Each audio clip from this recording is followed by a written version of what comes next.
Intégration d'un glossaire dans un cours Moodle. Vous êtes sur le cours désiré, vous activez le mode édition, ajoutez une activité, choisissez glossaire.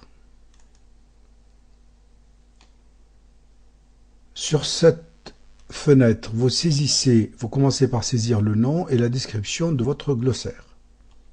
Pour l'exemple ici, glossaire de mathématiques, une petite image qu'on peut aller chercher avec cette icône, un petit texte qui explique la consigne, vous cochez afficher la description de la page, sinon l'image et le texte n'apparaissent pas, article affiché par page 10, c'est variable selon votre souhait. Vous restez dans glossaire secondaire au glossaire principal. La seule différence, c'est que le glossaire principal va concerner l'ensemble des utilisateurs et le glossaire secondaire va concerner le cours lui-même, comme vous le souhaitez. Autorisez les doublons non, pour ne pas permettre à deux termes qui sont identiques d'être définis par deux élèves différents.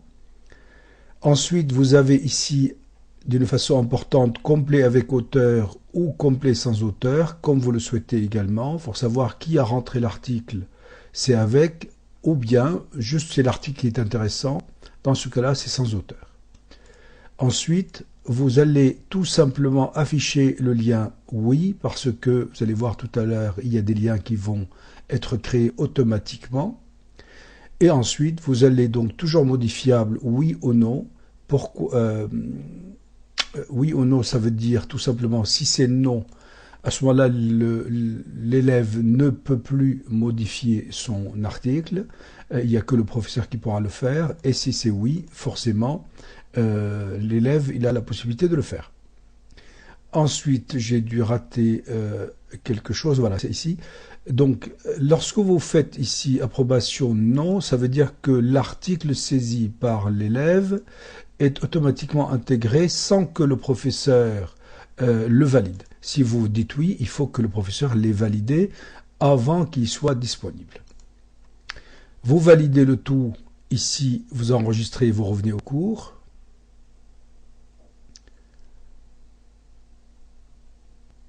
Voici le glossaire en question. Nous allons pouvoir commencer à le remplir. Vous cliquez d'abord dessus ici.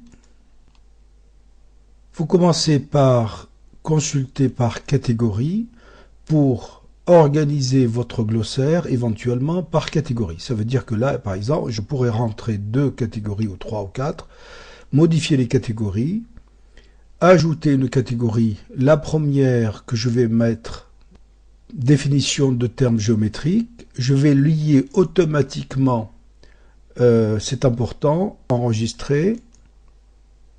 J'ajoute une nouvelle catégorie si je le souhaite et je lis automatiquement. Je pourrais en rajouter d'autres, je vais m'en contenter de 2 et je vais revenir au glossaire.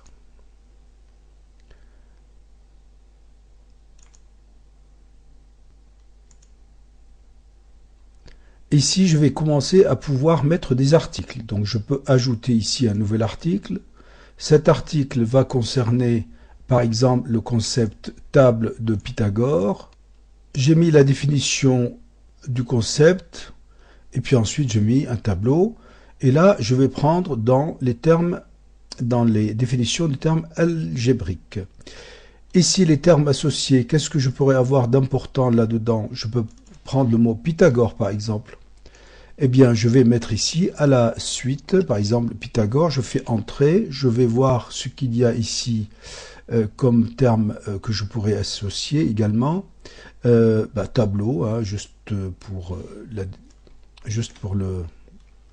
la démonstration. Donc voilà, j'ai mis tableau et Pythagore.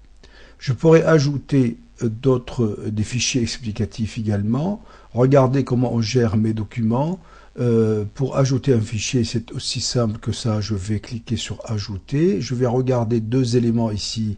Soit je les ai sur le serveur, auquel cas, donc dans Moodle, M, M et M, ça veut dire je lisais sur le serveur de Moodle, ou bien j'ai le fichier sur mon ordinateur, auquel cas je fais parcourir, je vais le chercher sur mon ordinateur et après je vais déposer le fichier. Pour la démonstration, je ne vais pas déposer de fichier pour l'instant et je continue. Je vais aller ici, obligatoirement, je vais lier cet article automatiquement. Afin que si je rencontre le mot Pythagore dans n'importe quel texte sur Moodle, dans ce cours ou pas, je vais pouvoir avoir une définition qui va apparaître. Enregistrer. Pour l'instant, j'ai l'apparition ici. Je peux continuer à rajouter des articles ici. L'élève dont je vais prendre le rôle maintenant va pouvoir se constituer de la même façon, prendre le rôle de l'élève donc. Et puis là, l'élève, je suis maintenant en rôle élève ici. Et je vais pouvoir ajouter de la même façon des articles sur des concepts que j'aurais trouvés, que le professeur, qu'on travaille en classe sur un thème donné. L'élève remplit le concept, il met ce qu'il souhaite ici dans l'éditeur, il remplit il choisit la catégorie, il met des termes associés de son choix, par exemple ici triangle et rectangle, il va cocher article lié et il va enregistrer. Dans son article à lui, maintenant, c'est très simple, il a relation de Pythagore, sauf que le mot Pythagore, je l'ai déjà moi saisi. Eh bien, regardez, maintenant, vous avez le mot Pythagore en bleu, et là, j'ai un point d'interrogation qui lui indique que dans le glossaire mathématique, il y a la table Pythagore. S'il clique dessus, il y a donc la table de Pythagore qui va s'ouvrir automatiquement à lui. La voici. Il fait OK. Donc, s'il rencontre d'autres mots ici, il ne s'affiche pas le mot rectangle parce que je suis sur l'élève lui-même.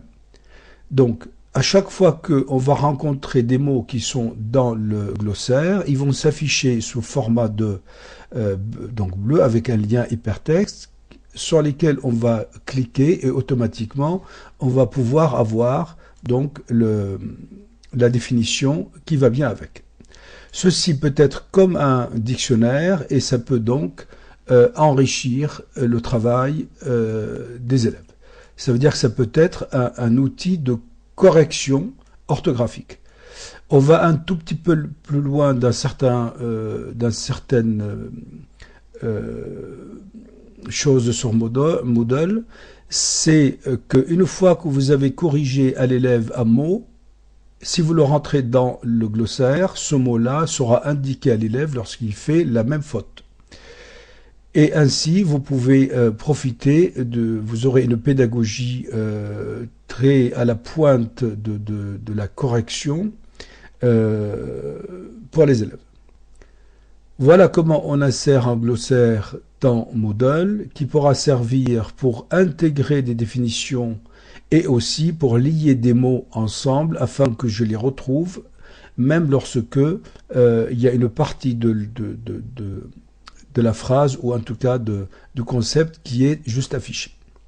Un dernier conseil, lorsque vous mettez des mots, des termes associés, mettez-les simplement au singulier.